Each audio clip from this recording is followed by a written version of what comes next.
Well, we're passionate about building larger boats. You know, there's a lot of learning to be had in them.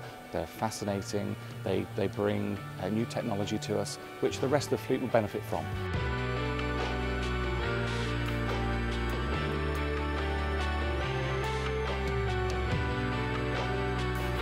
We want an absolute, beautiful, world-class look, but we don't want to sacrifice the practical use of the boat, because it's the long-term customer satisfaction that we're after.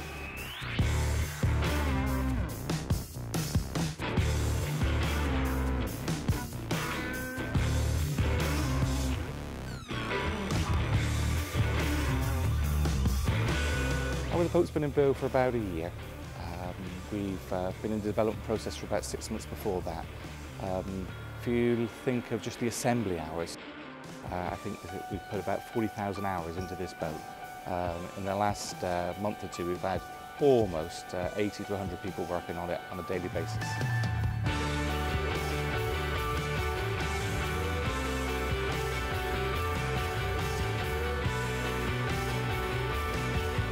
When we launch a new project, the guys see it as an honour to go onto that boat, and the top craftsmen apply to come on it and go through an interview process to get on and to have the privilege of building the boat.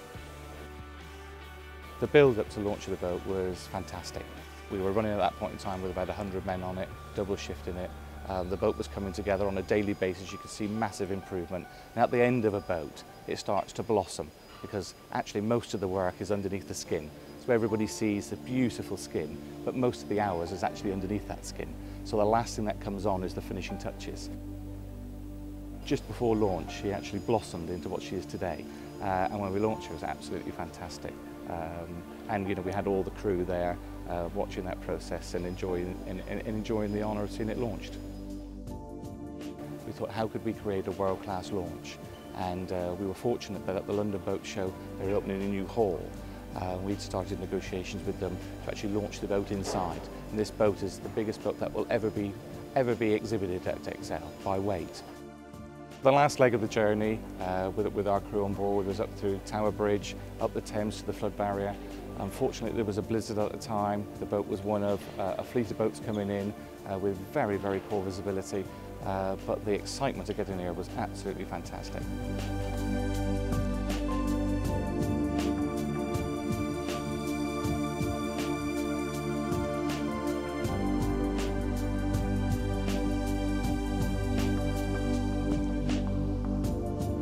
When we brought the boat up to the dockside here, we had the challenge that the boat was actually overweight for the crane. Although it was a 1,000-ton crane lifting her out, we knew that we had to demount chain, demount anchors, demount a lot of the soft furnishings to get the weight of the boat down so that the crane could lift her. Because as the gibbet lifting out, she's obviously got a weight limit, and we were within 2 ton of being able to lift her out. And with this boat looking, oh, I guess it must have been 40 foot in the air as it came around. You know, my heart was in my mouth. It was absolutely a fantastic moment.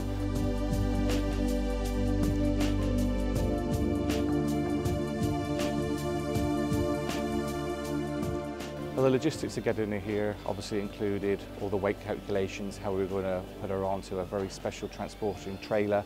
We had to make individual cradle for it to come in on and for her to sit on in the show. The final hours of getting her into position were fantastic. You know, she came through the door with only inches to spare. The mast had to be demounted because she was too high to come in. We knew we were going to trap the trailer in place, and we had to jack the boat higher to get the trailer out and then move her down into position. We took about 8 hours to get her down into position. And then, as always, because she looked so beautiful jacked up, we decided to jack her back up again and actually modify the special cradle we've made.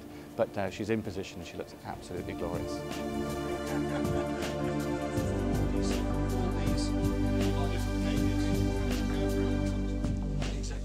It's clearly the star of the indoor area of the show. It looks fantastic. You can see it right from the other side of the hall. It's just quality.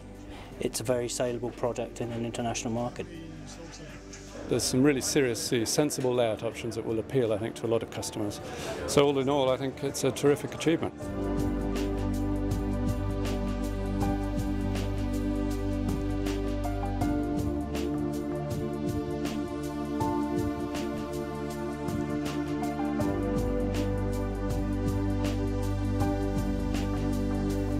The greatest thing that I've got is an enormous sense of pride. Not for myself. I'm fortunate enough to head up a fantastic group of people who have worked their hearts out to get this boat here. Every detail has been worked on for many hours, and you know, all those people in Plymouth can be extremely proud of what we've produced here.